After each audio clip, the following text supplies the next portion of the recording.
Buenos días, apreciadas, apreciados. Hoy vamos a ver un tema de las tierras en un país tan violento como Colombia. Una amenaza palpable en la restitución de tierras en este país.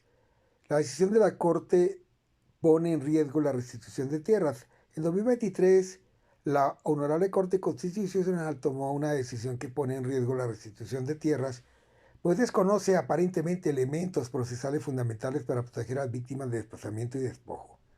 Después de hacer un análisis laxo en un caso sobre la diligencia de una empresa, la Corte ordenó compensar a esa entidad. La compensación sería financiada con fondos destinados para reparar a víctimas del conflicto armado en Colombia, lo que implica que el escaso dinero disponible para aquellos que padecieron atrocidades de la guerra, pues cada vez es menor.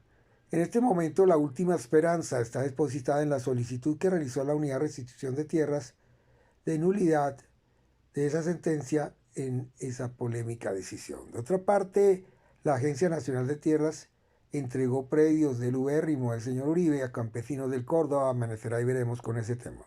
Bueno, retomando la sentencia de la Corte, se da a propósito de la solicitud de restitución por el despojo que sufrió un campesino y su familia. A finales de los 80 enfrentaron el asesinato de miembros de su familia y amenazas en su contra, lo que lo llevó a vender ese predio en Santander. Después de 3 compraventas, el predio quedó en manos de una empresa, dueña esta de un proyecto de palma y caucho.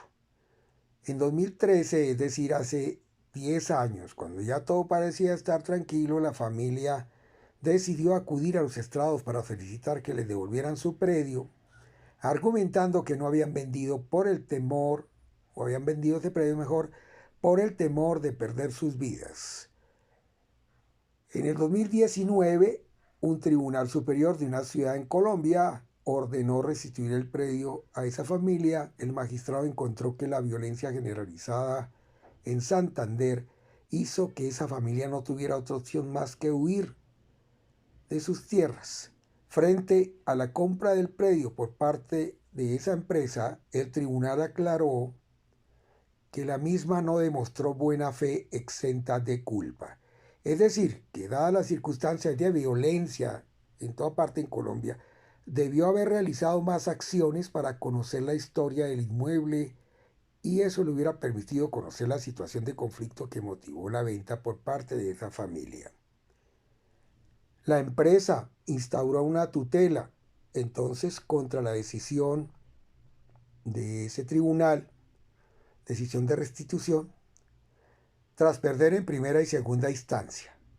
La Corte Constitucional seleccionó el caso para revisión y en una decisión controversial de su sala plena concluyó que en realidad pues sí esas personas eran víctimas y merecían la restitución, pero que no se valoraron de forma correcta las pruebas que definían la buena fe de la empresa.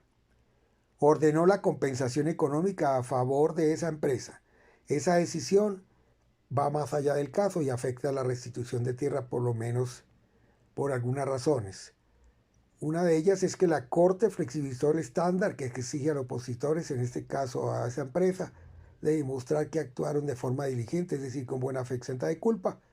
A pesar de que la Corte sostuvo que las pruebas no fueron evaluadas de manera adecuada, aquellas que trajo a colación para asegurar que la empresa sí actuó de forma correcta, se reducen unas que explican que entre el momento del despojo y la adquisición del terreno por parte de la empresa transcurrieron 17 años durante los cuales se realizaron 3 contratos de compraventa y por otro lado algunos testimonios de vecinos del predio que afirmaron que ya había pasado la violencia, aunque en el expediente reposan pruebas relevantes como que una de las transacciones del predio fue 2 veces mayor que el valor de la compraventa anterior. La Corte, sin embargo, concluyó que era poco probable que la empresa estuviera al tanto de los actos de violencia que precedieron a su compra.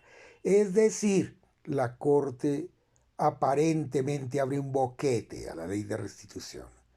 Esto envía pues un mensaje de flexibilización del estándar exigido a las empresas para probar su buena fe exenta de culpa, pues bastaría únicamente unos cuantos testimonios y el paso del tiempo como un argumento válido para que esas empresas desconozcan el conflicto armado en Colombia. Pues bien, eso contradice decisiones anteriores que tenían en cuenta múltiples fuentes para saber si las empresas y los opositores habían hecho todo lo que estaba en sus manos para conocer la situación de violencia que acaeció en el predio.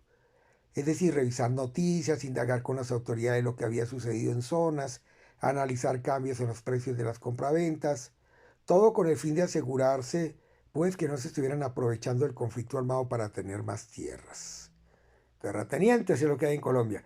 La segunda razón es que la Corte excedió sus competencias aparentemente como juez de tutela, pues ordenó la compensación a la empresa y esto es facultad en los magistrados de restitución de tierras en principio. El precedente jurisprudencial muestra que en aquellos casos donde la Corte concluye que no se valoran las pruebas de la forma correcta, se debe dejar sin efecto esa sentencia y ordenar al juez que profirió la decisión analizar nuevamente y en debida forma los elementos de prueba omitidos. Sin embargo, en este caso, no se le remite el expediente al tribunal para que lo revalúe, sino que le ordena modificar parcialmente la motivación del fallo y reconocer la calidad del tercero como buena fe exenta de culpa, es decir, la empresa, y como consecuencia que se le dé una compensación económica a esa entidad. Estos aspectos de la sentencia son realmente riesgosos y curiosos, ya que no hay explicaciones suficientes sobre por qué se decide desechar los razonamientos que por años las altas cortes llevan defendiendo en materia de restitución de tierras y de tutelas. No conocer qué motivó a la corte a decidir en este nuevo sentido pone, digamos, en riesgo la efectividad de los procesos de restitución. Da paso a que la tutela, que es una acción constitucional, sea un camino para recibir compensaciones, lo cual si fuera poco afectaría al presupuesto destinado para reparar víctimas, pues de allí sale el dinero para pagar esas compensaciones.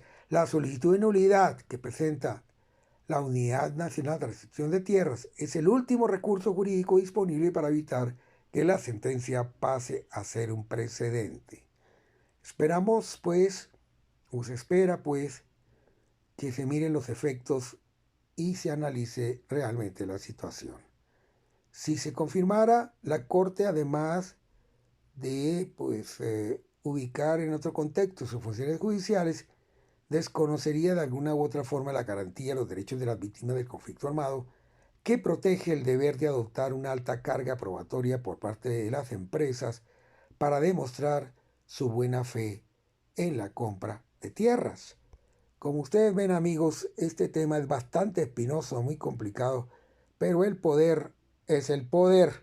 Así que, ¿quién sabe qué andamos? Buen día, hasta luego.